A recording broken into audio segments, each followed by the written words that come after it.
પાલનપુરમાં ભરત ચૌધરી હત્યા કેસમાં પોલીસની સરાહનીય કાર્યવાહી। એરોમા સર્કલ પર આરોપીઓનું જાહેરમાં રિકન્સ્ટ્રક્શન। ભારે જનમેદની વચ્ચે ગુજરાત પોલીસ જિંદાબાદના નારા લાગ્યા।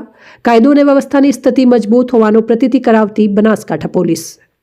બનાસકાંઠાના પાલનપુર અમદાવાદ હાઈવે પર થયેલી યુવક ભરત ચૌધરીની ચકચારી હત્યાના મામલે બનાસકાંઠા પોલીસે આજે કડક સુરક્ષા વચ્ચે તપાસનો દોર આગળ વધાર્યો હતો। મુખ્ય આરોપી લાલુ મંડોરા સહિત 6 આરોપીઓને સાથે રાખી પોલીસે ઘટના સ્થળે ગુનાનું રિકન્સ્ટ્રક્શન કર્યું હતું। પોલીસની આ ત્વરિત અને પારદર્શક કામગીરીને પગલે હજાર લોકોએ ગુજરાત પોલીસ જિંદાબાદના નારા લગાવી પોલીસ દળનો ઉત્સાહ વધાર્યો હતો। ચુસ્ત બંદોબસ્ત વચ્ચે તપાસ આજરોજ પાલનપુરના એરોમા સર્કલથી લઈ ખાનગી હોટેલ સુધીના ઘટના સ્થળે પોલીસ કાફલા દ્વારા રિકન્સ્ટ્રક્શનની પ્રક્રિયા હાથ ધરવામાં આવી હતી। આ કાર્યવાહી દરમિયાન કોઈ અનિચ્છનીય ઘટના ન બને તે માટે 2 ડીવાયએસપી, પીઆઈ અને પીએસઆઈ સહિતના ઉચ્ચ અધિકારીઓને વિશાળ પોલીસ કાફલો તૈનાત રહ્યો હતો। પોલીસે ગુનાની કડીઓ જોડવા માટે આરોપીઓએ કઈ રીતે હુમલો કર્યો અને કઈ દિશામાં ફરાર થયા તેનું ઝીણવટભર્યું નિરીક્ષણ કર્યું હતું। જનતાનો આક્રોશ અને પોલીસ પર વિશ્વાસ। રિકન્સ્ટ્રક્શન દરમિયાન મોટી સંખ્યામાં લોકો ઉમટી પડ્યા હતા। આરોપીઓને જોતા જ લોકોમાં રોષ જોવા મળ્યો હતો અને આરોપીઓને કડકમાં કડક સજા થાય તેવી માંગ ઉઠી હતી। જોકે પોલીસની ત્વરિત કાર્યવાહી અને આરોપીઓને જેલના સળિયા પાછળ ધકેલી દેવાની મક્કમતા જોઈ લોકોએ પોલીસની કામગીરીને બિરદાવી હતી।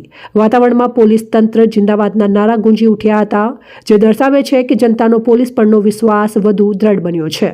ગુનેગાર ગમે તેટલો શક્તિશાળી હોય, કાયદાના પંજામાંથી છૂટી શકશે નહીં। ભરત ચૌધરીને ન્યાય અપાવવા પોલીસ પૂરી ગંભીરતાથી પુરાવા એકત્રિત કરી રહી છે તેવું પોલીસ સૂત્રો દ્વારા જાણવા મળ્યું। આ કાર્યવાહી દ્વારા પોલીસે ગુનેગારોમાં ફાળ અને સામાન્ય જનતામાં સુરક્ષાનો અહેસાસ કરાવ્યો છે। આગામી દિવસોમાં આ કેસમાં વધુ મજબૂત પુરાવા કોર્ટ સમક્ષ રજૂ કરી આરોપીઓને કઠોર સજા અપાવવા પોલીસ મક્કમ છે। અહેવાલ કમલેશસિંહ દરબાર, અજોડ અવાજ, બનાસકાંઠા। આપણે જણાવું કે બનાસકાંઠા જિલ્લામાં 20/12/2025 ના રોજ જે બનાવ જે જગ્યાએ આ બનાવ થયો હતો, જ્યાં મરણ જનાર શ્રી ભરતભાઈ ચૌધરી જ્યાં મૃત્યુ નિપજવામાં આવ્યું હતું, એવા જે રીઢા આરોપી ઉપર જ્યારે પાલનપુર પશ્ચિમમાં ગુનો દાખલ થયો હતો, તે બાબતે એ લોકોને અરેસ્ટ કરીને 8 દિવસના રિમાન્ડ લેવામાં આવે છે।